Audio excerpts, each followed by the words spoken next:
Olá pessoal, tudo bem? Aqui é Rubem do canal Mosaico Finanças. O assunto do dia: lojas americanas e o seu rombo de 20 bilhões. Vamos analisar um pouco esse aspecto. Tem muita gente falando que a loja americana vai quebrar, que vai ser um impacto grande no mercado, não sei o que e tal. Bom, vamos com calma, vamos analisar esse processo. Mas antes, se você gosta do nosso canal, gosta do nosso trabalho, dá um like, compartilha, que isso é muito importante para a gente. Em primeiro lugar, o tema que eu queria abordar era: na contabilidade, o que importa é a essência, ou seja, qual o objetivo que você teve ao fazer determinada operação, do que a forma, ou seja, de como que foi formalizado o processo. Então é o seguinte: como que se processou todo esse imbróglio?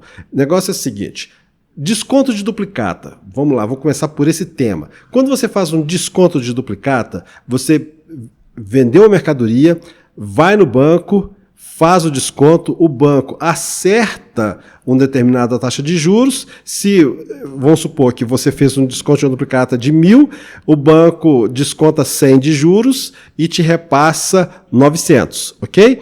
Isso é uma operação normal. Aí, se o seu cliente não te pagar, o que o banco faz? Ele cobra de você essa dívida, ok? Então isso é uma operação normal de desconto de duplicata.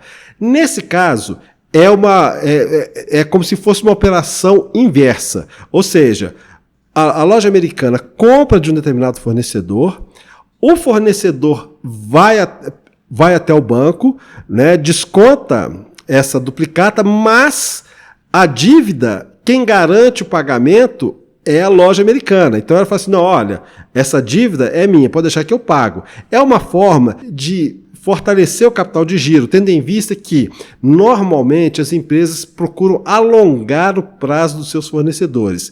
E muitos fornecedores não concordam com isso. Então, a forma com que a negociação se dá é o banco fazendo o pagamento antecipado ao fornecedor, de maneira que o devedor efetivo seria a empresa que compra. Então, ou seja, ela pagaria ao banco diretamente. A questão agora é: a loja americana deve a quem? Ao fornecedor ou ao banco?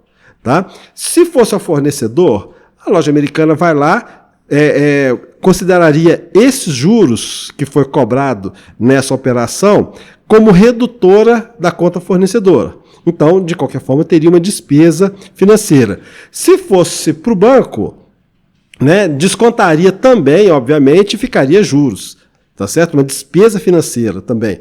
Só que a diferença é: se está na conta de fornecedor, não afeta a estrutura de capital, porque aí entraria como capital de giro, normalmente, né, como alteração no capital de giro, aumento ou redução, não afetaria a estrutura de capital. Já que tem a característica de uma dívida onerosa, então afeta a estrutura de capital, que afetaria, obviamente, todo o valuation, todo o cálculo de valuation, toda a forma de avaliação da empresa, de uma maneira geral, ok? Então é o seguinte: a atual administração entendeu que haveria necessidade, em face dessa situação, haveria uma necessidade de aporte de capital. O que se pergunta é: a loja americana devia 20 bilhões e não registrou?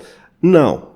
Isso ainda não está muito bem esclarecido, mas eu entendo que são várias operações feitas durante anos que não foram registradas de forma que a atual gestão entendia como correta, que seria como empréstimo e não como fornecedor, né? Que era o entendimento dos auditores e dos gestores antigos. Então é o seguinte: não existe uma norma, a contabilidade não fala, e nem a CVM fala, você contabiliza desse jeito. Existe o entendimento que é uma dívida com o fornecedor, tá?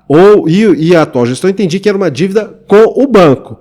E se for uma dívida com o banco, uma dívida onerosa, significa que haveria impacto em todo o processo de avaliação e gestão de empresas, da estrutura de capitais da empresa. Então, basicamente é isso, tá, pessoal?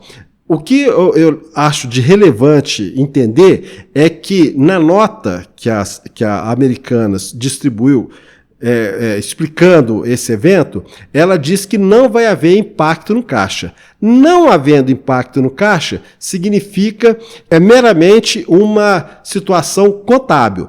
Bom, aí você pode perguntar, mas pode ter havido fraude?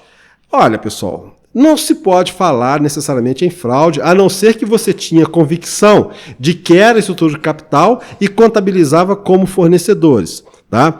Nesse caso.